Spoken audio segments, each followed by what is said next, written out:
no terminan. 7:38 lo hemos compartido en nuestros titulares y además al detalle estos chats de un acosador en el Congreso de la República. Uno nuevo, se trata de un legislador.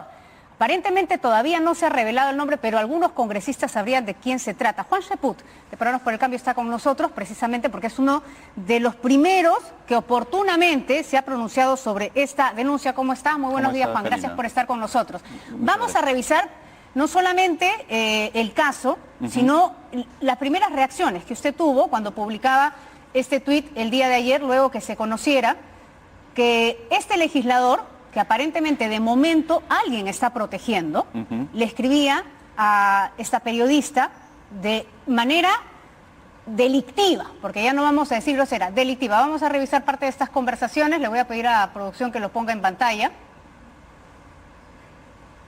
Y además recordando que ya hay 2 casos en el Parlamento por acoso, que no es poca cosa. Claro, porque se trata de representantes de los ciudadanos en el Congreso de la República. Y en el contexto de 24 feminicidios solamente en lo que va de este año. Bueno, esta es la reacción de Juan Cheput, una de las primeras. No constituye una denuncia señalar un hecho lamentable de acoso sin precisar los nombres. Eso es simplemente escándalo irresponsable que distrae y no soluciona nada. Peor aún, daña la institucionalidad del Parlamento y lo protege al generalizar al culpable.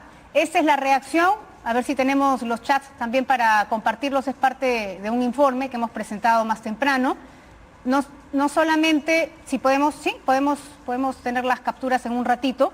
Solamente es una persona que le escribe a otra a partir de las 10, 11 de la noche. Sino pero hay un tenor absolutamente acosador. Hay un periodista que se explaya sobre el tema en las redes sociales y que indica de que él no va a permitir de que amenacen a la señorita y que sabe perfectamente quién es el congresista que está acosando e intimidando a la periodista con frases que no vale la pena reproducir.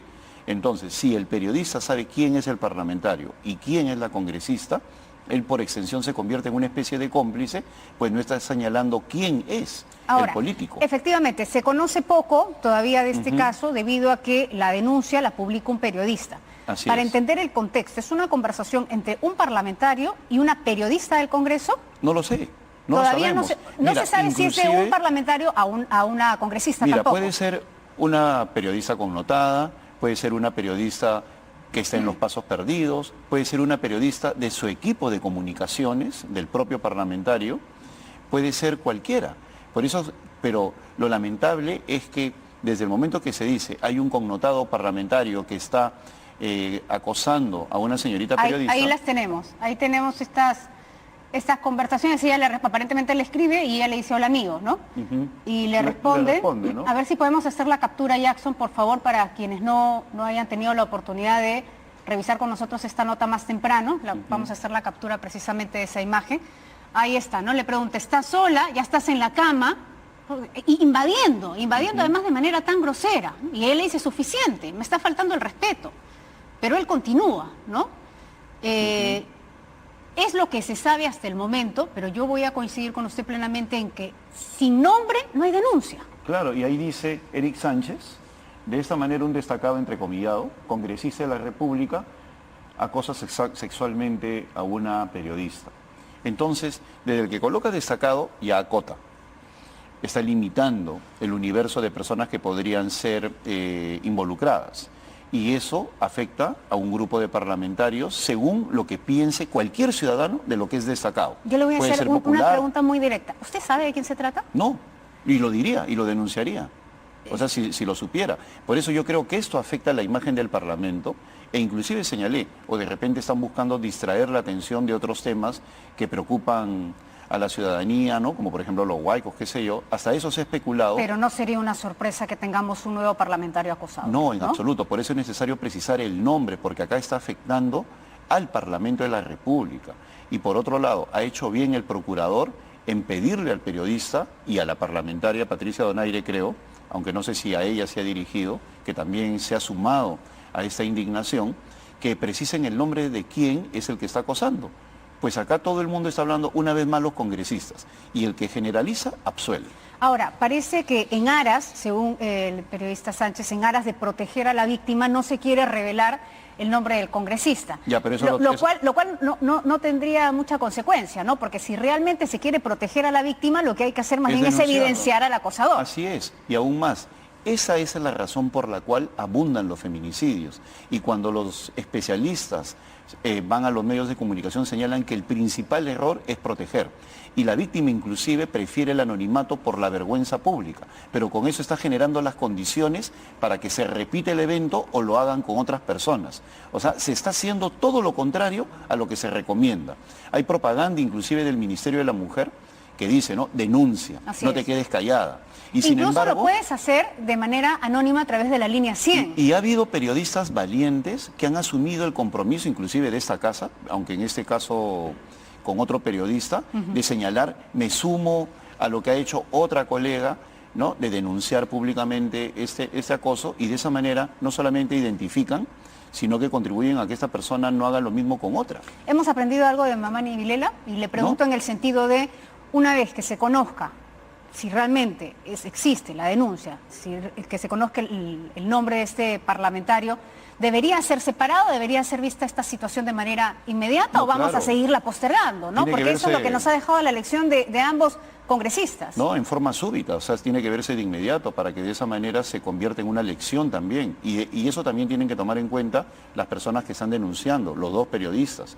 Pues si ellos optan por el silencio, lo único que están generando es que este evento se repita y sobre todo van en contra de todo lo que se viene pregonando y aconsejando.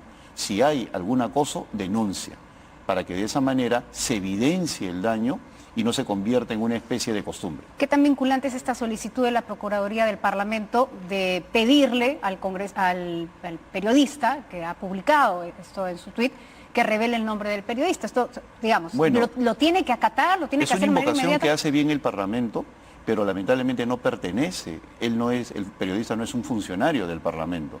En todo caso, la invocación también tendría que extenderse a los congresistas que han señalado de que conocen el tema o que están indignados por lo mismo, a ver si tienen algún tipo de información, porque como te digo... O sea, ¿sí hay congresistas que aparentemente saben del nombre de quién se trata? Lo que sucede es que ha habido ayer tweets de algunas parlamentarias que han señalado de que eso no se puede permitir, ¿no? Entonces, puede ser una indignación o puede ser una denuncia. Si se trata de una denuncia, tienen que precisar el nombre. Si es indignación, simplemente contribuye a esta ola especulativa, porque ya en las redes se están poniendo una serie de nombres, injustos en algunos casos desde mi punto de vista.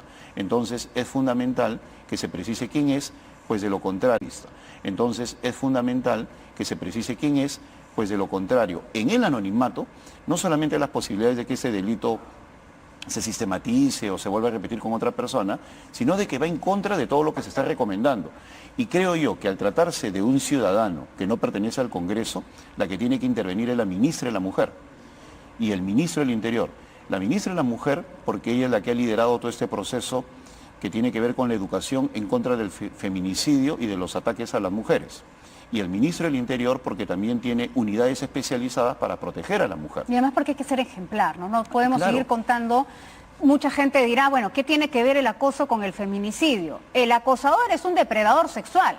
El acosador es un tipo agresivo. El acosador tiene un tipo de comportamiento en casa, en el trabajo, en la calle. No, pero hay una cosa adicional. Ese mismo puede convertirse en un feminicidio. Además, alimenta este ánimo de agresión. Estás en lo correcto. Y hay otro componente adicional. Hay una situación de autoridad. Un parlamentario tiene una posición de autoridad que es intimidante con las damas. En este caso, si hay una mujer que se siente intimidada, no solamente por la hora de la comunicación, sino también por la presión que puede ejercer sobre la relación, que puede ser una relación amical que el otro confunde, porque eso es lo que sucede con el acosador.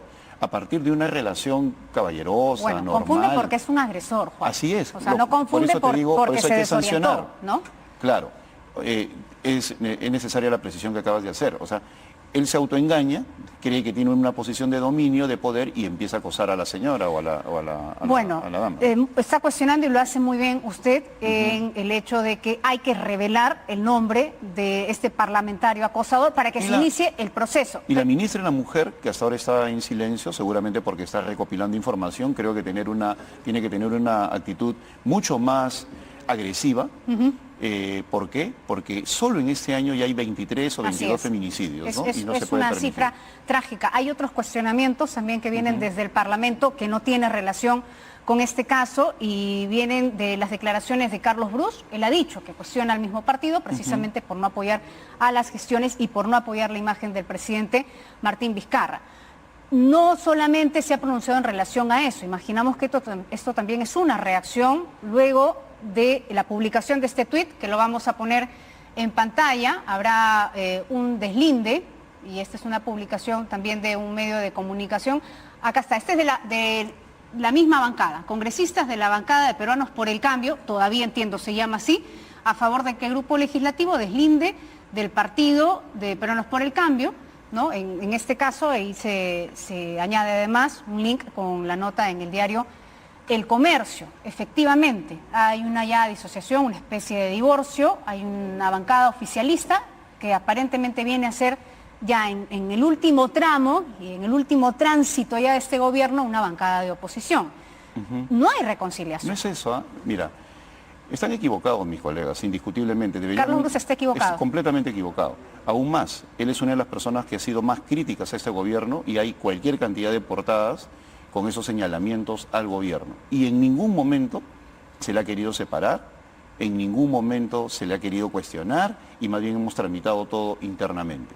El hecho que Gilbert Violeta y yo, desde el momento de que tenemos una relación partidaria, discrepemos, tiene que ver con los usos y costumbres de la política. En la política existen diversas formas de pensar, en la política existen antagonismos, existen facciones y estas se tramitan. Y mal hacen los voceros en amenazarnos a través de los medios porque no solamente no nos intimidan, sino que demuestran de que en términos políticos le están haciendo un tremendo daño al presidente. Se preocupan de mí. ¿Cree que las palabras de Carlos Brus son una amenaza? Digamos, a la posición suya y de otros congresistas. En el caso del NOA, tampoco constituye algo que nos intimide en absoluto, sino que están haciéndole un tremendo daño al propio gobierno, en momentos en el cual el presidente está de viaje. En lugar de ocuparse de lo que puede decir Gilbert Violeta o yo, deberían estar explicando a la ciudadanía los fundamentos del viaje presidencial y ocupar los espacios con una defensa del presidente. Ellos dicen, somos la bancada oficialista, estamos acá para alinearnos con el presidente, el que no esté de acuerdo, que se vaya o hay que hacer un deslinde, y sin embargo, cuando el presidente los necesita, no dicen ni una palabra de él. Se dedican a atacarnos a nosotros y yo no los veo en los pasos perdidos, haciendo conferencias de prensa, explicando el periplo presidencial, es decir, y cosas por el estilo. ¿Usted cree que es una fidelidad por conveniencia? Yo lo que creo es de que confunden fidelidad con lealtad. La persona leal, el amigo leal, te dice las cosas claras cuando ve que estás equivocado o equivocada. La persona fiel simplemente se alinea porque es fiel, porque existe una relación a cambio de algo. Martín Vizcarra se ha equivocado con el viaje a Europa, a pesar de que Mercedes Arauz ha hecho una defensa férrea señalando que se trata de un viaje oficial, que además va a traer muchos réditos al Perú, pero hay una crítica, evidentemente, claro, por la imagen del desastre, la devastación en el norte y centro del país. ¿Se equivocó Martín Vizcarra al viajar? ¿O al no regresar, en todo caso? Lo segundo. Porque mira, el Congreso puede haberle dado permiso, pero ¿qué sucede si el Congreso le da permiso para que él viaje en Semana Santa, que es todavía de acá a 2 meses, y hay un terremoto un día antes? ¿La culpa es del Congreso si él va o del presidente si decide ir? El hecho que el Congreso le haya dado permiso no significa que el presidente no tenga la potestad de cambiar su agenda y decir, en vista de que hay una gran cantidad de eventos naturales que están generando desgracias, pues decido quedar. Entonces, aún cuando se trata de un viaje oficial, porque ayer la respuesta de Mercedes Arauz desde su posición fue: el presidente ha viajado y la Constitución contempla esta situación, por ello no solamente yo me he quedado a cargo, el presidente ha viajado y la Constitución contempla esta situación, por ello no solamente yo me he quedado a cargo, sino que cada ministro se ha hecho cargo de una región que en estos momentos se encuentra en una situación crítica. Y además señaló, hay diferencia con otros viajes porque este se trata de un viaje oficial. Claro, mira, en el protocolo del viaje oficial... Es un viaje oficial, de acuerdo, pero es un viaje muy largo. Entonces el presidente ha podido limitar el alcance de su viaje sin ningún problema. Y eso sería en su beneficio. Quienes quieran justificar lo contrario no solamente le hacen un mayor daño al presidente, sino que se enfrentan a una opinión pública indignada. Por eso es que yo señalo que el gran problema de ese gobierno, al igual que el de Kuczynski, es lo político. Uno tiene que entender lo que está pasando en estos momentos en el país. Yo he sido invitado a ese viaje y yo decliné no por los temas vinculados a los desastres naturales, sino porque existía la posibilidad de que hubiera una convocatoria a la Subcomisión de Acusaciones Constitucionales. Entonces opté por quedarme, porque tenía obligaciones en el Parlamento. ¿Qué funciones iba a cumplir usted en ese viaje? Iba a acompañar al presidente, o sea, dentro de la delegación parlamentaria, pero yo decliné de ese viaje, porque había en la posibilidad de que se convocara a la Subcomisión de Acusaciones Constitucionales acá, e iba a ir como presidente de la Comisión del Bicentenario, es decir, tenía mayores exigencias en el viaje que las que pueden tener otros de mis colegas. ¿Por qué es tan necesario que Martín Vizcarra esté aquí, en este momento? ¿Por qué es tan necesario que el presidente Porque se encuentre en necesita un gran territorio coordinador. nacional? Estamos viendo el desconcierto. Lamentablemente el Premier no es ese gran coordinador que el país necesita. Y la coordinación y los consejos de ministros son momentos en los cuales se intercambian opiniones. Y el presidente es la única persona que puede decir, por ejemplo, señor ministro de Economía, destine esta partida presupuestal acá. Señor ministro de Vivienda, dele prioridad a este tema sanitario. Señor ministro de Defensa, pase los helicópteros allá, y el ministro de Defensa dirá, pero señor presidente, no tengo plata para la gasolina. Señor ministro de Economía, saque de acá y ponga allá. Lo que usted me está diciendo es que, y lo voy a decir en mi propia expresión, le queda grande el cargo a César Villanueva, en una situación crítica. El día de ayer o anteayer, él ha señalado de que el Perú no está preparado para esto. ¿Cómo el Premier va a decir eso? Cuando eso es absolutamente previsible. Es una situación que se repite todos los años. Y por lo tanto, si en estos momentos no hay una reacción adecuada, es porque simplemente se ha ejecutado el 42% del gasto. Yo no sé qué hace el señor Quispe al frente de la autoridad de reconstrucción. Si sin el norte es un reconstrucción y sin desastre. cambios, por cierto, ¿no? Y sin cambios, claro. Y por otro lado, lo que está pasando en Piura es algo que hizo el anterior ministro de Agricultura con la descolmatación. Si no, el ministro Hernández, si el ministro Hernández no hubiera hecho ese trabajo, pues simplemente el río se hubiera desbordado. Así que no se lo puede atribuir el actual ministro. Entonces, hay en estos momentos una situación que requiere un liderazgo. Yo creo que ese liderazgo le corresponde al presidente. Ahora, y no a César Villanueva. Por supuesto, no a César Villanueva, porque yo creo de que él no tiene ese liderazgo en estos momentos. Y el presidente de la República, si bien es cierto, está en contacto directo con los diversos ministros, en términos políticos, de lo que piensa la ciudadanía, o sea, no es ya una cuestión comunicacional, sino de percepción ante la ciudadanía, debería haber optado una vez culminado el viaje de Estado en España por regresar al país. ¿Por qué? Porque existe otro componente. Cuando el presidente estuvo en Brasil, a raíz del cambio de mando, también era una visita de Estado. Así es. Pero sin embargo, cuando vio el tema de los fiscales, optó por regresarse. Entonces, para el ciudadano que nos está viendo, dice, ¿por qué regresó allí y no ahora? Claro, porque es más importante, o sea, es una ese cuestión contexto estrictamente y no política. Yo comprendo a la vicepresidenta que justifica al presidente y tiene razón, es un viaje de Estado, tiene toda la razón. Pero en términos políticos, lo que se requiere en estos momentos es señalar, señor presidente, acote el viaje y venga cuanto antes para que de esa manera la opinión pública no vea con desagrado lo que es un viaje conveniente para el país. Bueno, vamos a ver qué pasa. No vea con desagrado lo que es un viaje conveniente para el país. Bueno, vamos a ver qué pasa. No me sorprendería que más adelante, además, el presidente tenga que atender una convocatoria al mismo Congreso de la República para brindar algunas explicaciones. Por ejemplo, ya están hablando de una convocatoria al ministro de Transportes. ¿Qué hace el ministro de Transportes allá cuando las vías de transporte son las que están colapsadas?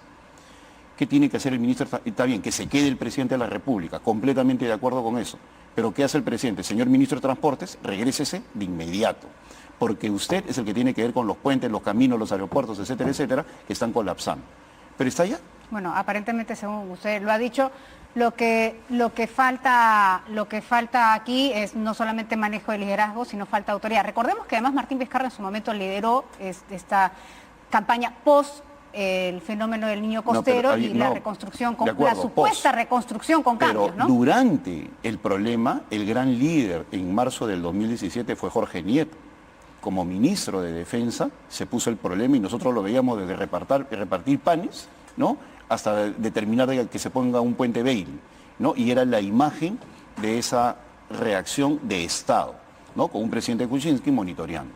Entonces, si no hay una cabeza firme, identificable, que esté en diversos lugares a la vez, pues esto se ve aún peor de lo que realmente es, ¿no? Bueno, y lo cierto es que efectivamente la ciudadanía siente que hay una falta de empatía, ¿no?, del presidente con respecto a la situación de desastre. Es una agenda complicada, pero hay una agenda también alterna que se está llevando a cabo de la Fiscalía.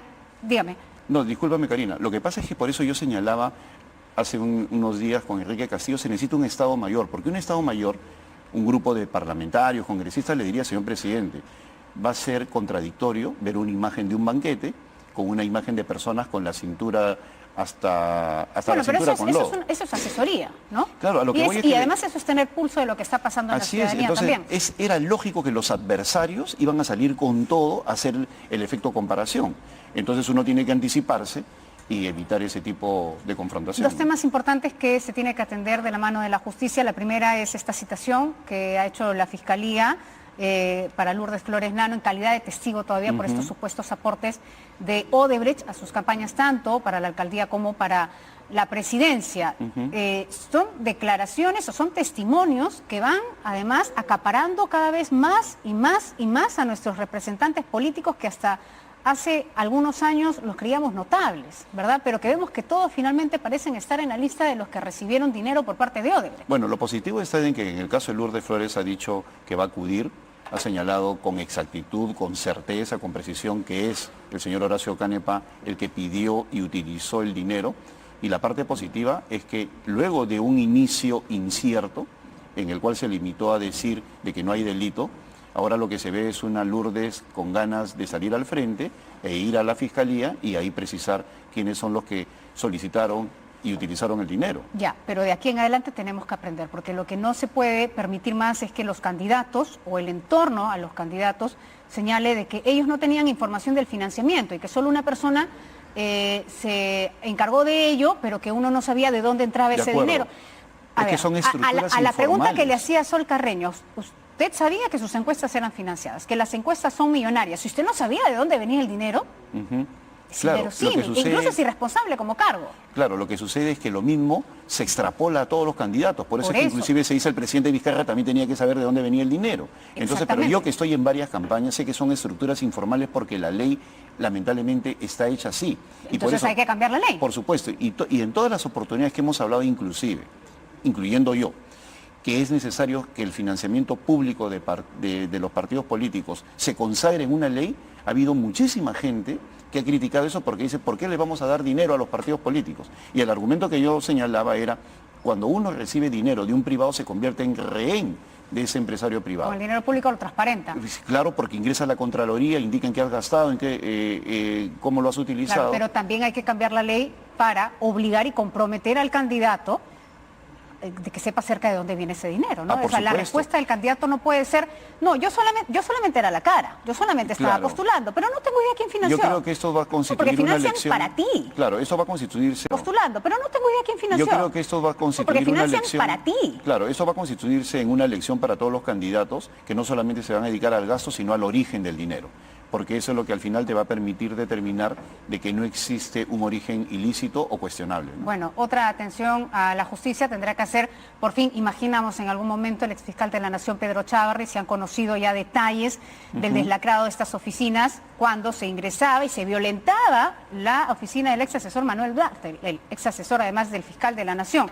La misma asesora, parte del entorno muy cercano de Pedro Chávarri, Rosa Venegas, ya ha dicho que ha sido por orden de Pedro Chávarri, que la obligó a ingresar a las oficinas, que primero incluso se quiso entrar por las ventanas, luego cuando se supo que no se podía entrar por las ventanas, la obligó a ingresar y que luego Aldo León, quien es secretario del Ministerio, o era secretario del Ministerio Público, la obligó a que ella se haga responsable de ese ingreso y hasta le dijo al Parlamento, tú tienes que señalar que fue asuntos personales y documentos personales los que retiraste de ahí. Así es. Son evidencias. ¿Ya qué más se necesita?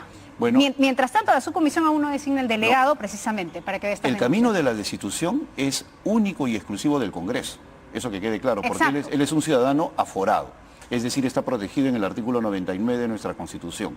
Entonces, ese día martes, César Segura ya convocó a los miembros de la subcomisión, como te señalaba hace unos instantes, por eso yo no viajé, porque podría haber convocado en esta semana y hubiera sido irresponsable que no esté presente, para que este día martes se designe al ciudadano, al congresista, que va a haber las 5 denuncias acumuladas. Son 5 denuncias y yo creo que una vez que se señale quién es el parlamentario, en 15 días deberíamos tener un informe, pasa a la permanente y a más tardar en 45 días, incluyendo los periodos que él requiere para contestar y presentarse ante el Parlamento, tendríamos que ya estar decidiendo la suerte del doctor Chávarri. 45 días más o menos 2 meses.